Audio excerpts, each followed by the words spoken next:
What's up, everybody? Welcome back. Extra Points this week. A little different. We got the brackets out for baseball and softball, so we'll do a couple quick ones. If you're looking for baseball, that'll be coming out on Thursday, and we'll have a link here that you can click on to get to that one. Otherwise, we're going to start off here. I'm Eric Schmoldt, John Barry alongside me here. We're going to start off just kind of breaking down the softball brackets, which get going. Actually, they got going Tuesday if the weather held up. Otherwise, they were looking at most of the teams were looking at a Wednesday start anyway. Yeah. But as we kind of get looking, we'll just start right in Division One. Of course, Janesville, Craig, and Parker always lumped in with those Southern Lakes teams that have made their hay over the last 6 or 7 years in a row by getting to state. Westosha, Wilmot, Union Grove at times. Between those three, they just keep going to state every year. Craig, I think just like last year, a number 3 seed in this bracket, and they host Milton to start things out. And I guess, as we get looking at this bracket, they would run into maybe an Elkhorn or a Waterford in the next round.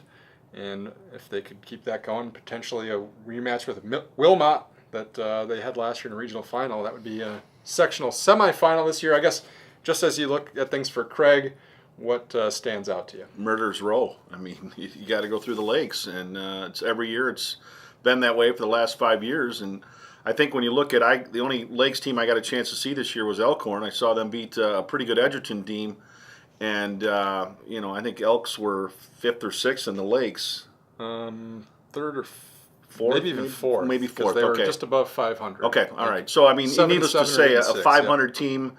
That was pretty good, and it's going to be a tough draw for the Cougars, but I think certainly, Craig with the experience with Jenna Brandt and Kennedy Cox and the other kids that have been through it last year, I think they've had Alverson, Julia Humphrey. Yep. That's what stands out to me too. If they happen to run into Elkhorn, the Elks, like you said, have had a great year.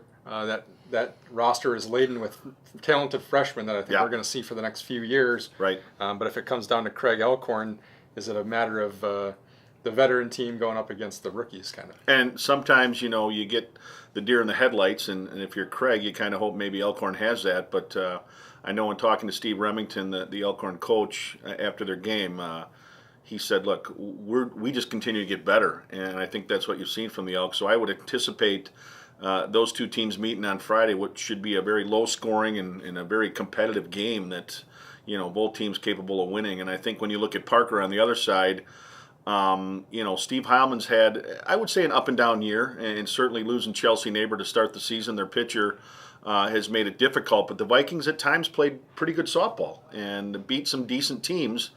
I know Beloit got the best of them twice, but, once again, your postseason, the Vikes, their last couple of outings, hit the ball pretty hard, so you just got to go in. You're probably going to give up some runs, but you hope your offense can supply enough that you can come out on top and maybe advance to a regional final. You're also going in as a 12 seed, and you did it last year, and you won that first game. Won the first game.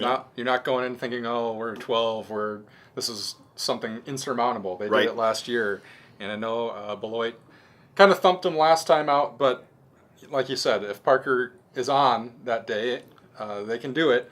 And that's a team that hasn't really played any of these late season non-conference games. They've had a lot of time off, and you wonder, do stacking a bunch of practices together maybe find you a little bit of a rhythm going into that. And that's what it's going to have to be, because the Vikings defensively, that's kind of been their downfall all season. They don't have the strikeout pitcher that a lot of teams are going to have, so teams are going to put the ball in play, and you've got to make plays. And Steve Heilman will be the first to tell you that you can't have 4 or 5 errors in tournament games and come out with a win. So the Vikings just have to do the basic things. They're going to score some runs because they got a pretty good lineup, but they've got to play well defensively. And one last thing on Craig, they would like to get another shot at number 2 seeded Wilmot. It would be a sectional semifinal next Tuesday, May 30th. Yep. And that was the team that knocked them out last year, 16-1 in the regional final. They were supposed to play in the regular season this year. Mother Nature didn't allow it, so I'm sure they're itching to try to get back to that spot. Get back and one more shot at them. Yep. Division 2, always loaded, always fun. 2 years in a row we've had teams from around here go to state. Last year it was Delvin-Darien, who made it all the way to the state championship and finished as the runner-up. 2 years ago was Turner making it to state. And those two teams are a 1 and a 2 seed. Turner the 1, Delvin-Darien a 2. and Evansville a 2, and Edgerton a 3. I mean, we've got teams around here that certainly deserve long stints in the postseason that are going to be knocked out early because it's just a loaded sectional. Yeah, and it's too bad because there are 4 or 5 teams that are probably good enough to play at state, but they're not going to get that opportunity. And I think you certainly have to start with Beloit Turner, because Kaylin Packard right now she's been dialed in for about the last month and a half, and she's thrown as well as she ever has. And really with their lineup, which is pretty solid up and down, I think Turner's probably the best team, but in a one-game situation, that doesn't always translate into a win. So I think, look at McFarland, you got to look at Delavan, Darien.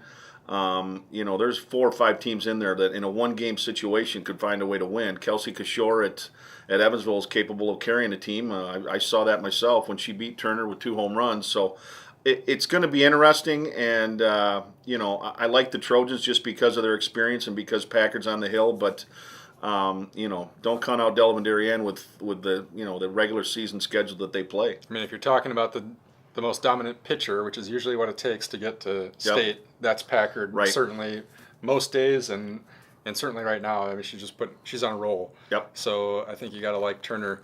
The interesting thing is they could run into Monroe right away, even in a regional final, which maybe the Cheesemakers aren't stacked like they have been in the past few years, but that's not a regional final that you even want to have. That's still a good Cheesemakers team. Yeah, there's no doubt about that. So interesting, they wind up playing in Delavan for sectional finals. You could see a McFarland Turner or an Evansville Turner or Evansville Delavan. I mean, there's some matchups that are there down the line, and it's just a battle of survival, really, in the Division and II side if of Delavan, just something to be familiar with in case you're watching, they play those games in Darien. Right. Yeah. Not at the high school or anything like that. So if you plan on going over to watch the sectional final, just remember that it's played in Darien, not in Delavan. Yep. Okay. Division III, Broadhead is there as a number 4 seed. They've had some ups and downs as well, so it'll just be a matter of if they can put together a little run here. They start Wednesday hosting Palmyra Eagle.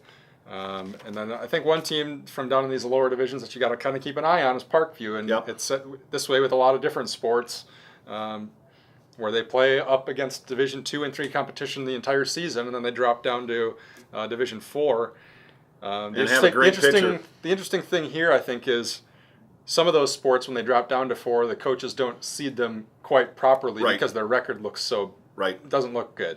Well, here I think the coaches gave Parkview the credit for some of the teams that they played during the regular season and still gave them the number 2 seed. And so we could see them, I think, go on a run here. They host Dodgeland on Wednesday, would play Deerfield or Lake Country Lutheran on Friday. And always interesting when you're dropping down. It is, and like I say, they've got was it Rachel Stark? Is that right? The first name doesn't sound right, but the last name sounds. Remington. No, that's the Elkhorn coach. No, Remington Stark is one. Remington Stark. There's 2 Starks. Remy. Yep. Okay. Yeah. Well, she's a freshman, but I saw her against Turner. She throws pretty well, and she's going to keep the Vikings in some games, and she may give them a chance to, like you said, win a few games in the tournament. So those are some of the storylines we're keeping an eye on to start the softball tournament. Sectionals will be next week. State is, I think, June 8th to the 10th up at Goodman Diamond. Yep. And we'll hope that maybe we got another team here for a third straight year. Let's get a couple through. That make a run up to Madison. Fun place to watch softball. It's a nice complex. They got a new video board, too. And the Badgers just wrapped up. The Badgers just wrapped up a good season. So that's what we got for softball. Stick around. If you're watching this on Wednesday, we'll have baseball up tomorrow, and we'll keep you posted as teams make their run through the brackets.